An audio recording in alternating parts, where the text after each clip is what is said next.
The US has been sharing unfiltered intelligence with Israel, including the private data of American citizens, according to a confidential document that was part of whistleblower Edward Snowden's leaks. It shows that Washington set no limits as to how its ally could use the information. RT's Paula Sleer joins me live from Tel Aviv. Paula, tell us more about what's in this leak. Well, what we're talking about here is a top-secret 5-page memorandum of understanding that lays out all the details of intelligence sharing between the NSA and its Israeli counterpart. What it does reveal is that the NSA routinely shared raw intelligence with Israel without first sifting this information to remove information that was inside relating to American citizens. It states that Israel is allowed to receive raw intelligence signal. It includes unevaluated and unminimized transcripts, gist, faxes, telex, voice and digital network intelligence, metadata and content. And that is a quote.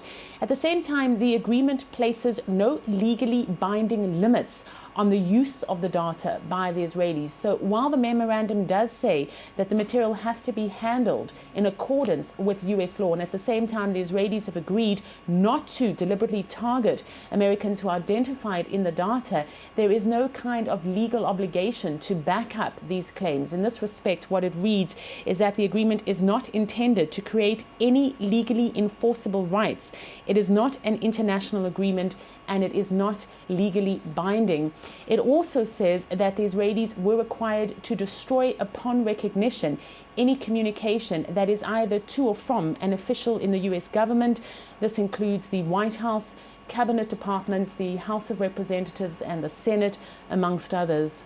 Paula, has there been any reaction from the NSA over these revelations? Well, the NSA so far has declined to answer specific questions about this agreement.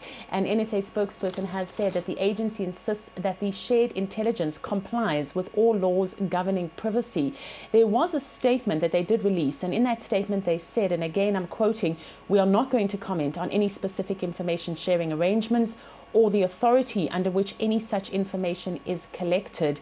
The fact that intelligence services work together under specific and regulated conditions mutually strengthens the security of both nations." So that has been their formal response. But the NSA scandal, it just seems to run and run, doesn't it?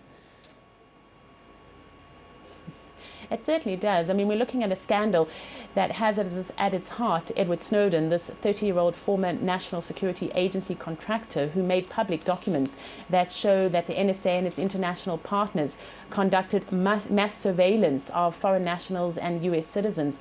Certainly, these documents continue to be an embarrassment both to the NSA and the American government. Paula, thanks very much indeed for that. That's RT's Paula Sleer live there in Tel Aviv.